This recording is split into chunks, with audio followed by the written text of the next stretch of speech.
আসসালামু আলাইকুম ফুটবল প্রেমীরা। কনমেবলের নতুন নিয়ম, আরও 3 জনকে ডাকতে পারবে ব্রাজিল। জায়গা পাবে কারা? দরজায় কড়া নাড়ছে ফুটবলের। দক্ষিণ আমেরিকার মহাদেশীয় শ্রেষ্ঠত্বের টুর্নামেন্ট কোপা আমেরিকা। দক্ষিণ আমেরিকার টুর্নামেন্ট হলেও এবার উত্তর আমেরিকা অর্থাৎ কনকাকাফ অঞ্চল থেকেও অংশ নেবে বেশ কয়েকটি দল। টুর্নামেন্ট আয়োজিত হবে দক্ষিণ আমেরিকার বাইরে অর্থাৎ মার্কিন যুক্তরাষ্ট্রে। 21শে জুন থেকে শুরু হচ্ছে ল্যাটিন আমেরিকার শ্রেষ্ঠত্বের আসর এই কোপা আমেরিকা। এবার 16 দলের সমন্বয়ে আয়োজিত হচ্ছে ল্যাটিন আমেরিকার মর্যাদার এ আসরটি।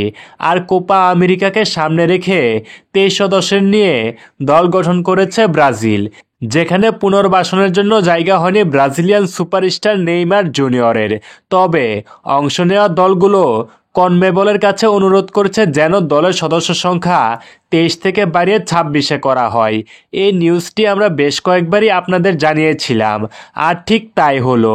কনমেবল এবার কোপা আমেরিকায় অংশ নেওয়া প্রতিটি দলকে 26 সদস্যদের নিয়ে গঠিত হবার জন্য নির্দেশ দিয়েছে।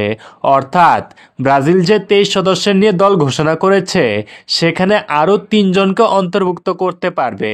মূলত ফুটবল বিশ্বকাপের সাথে মিল রাখার জন্য দলগুলো এ অনুরোধ করেছিল, আর কনমেবলও তাই মেনে নিয়েছে।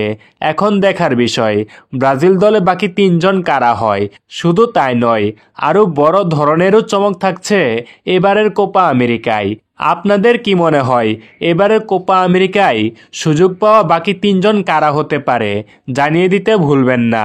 এছাড়া যারা এখনও আমাদের চ্যানেলটি সাবস্ক্রাইব করেননি, এখনই সাবস্ক্রাইব করে বেল আইকনটি বাজিয়ে দিন।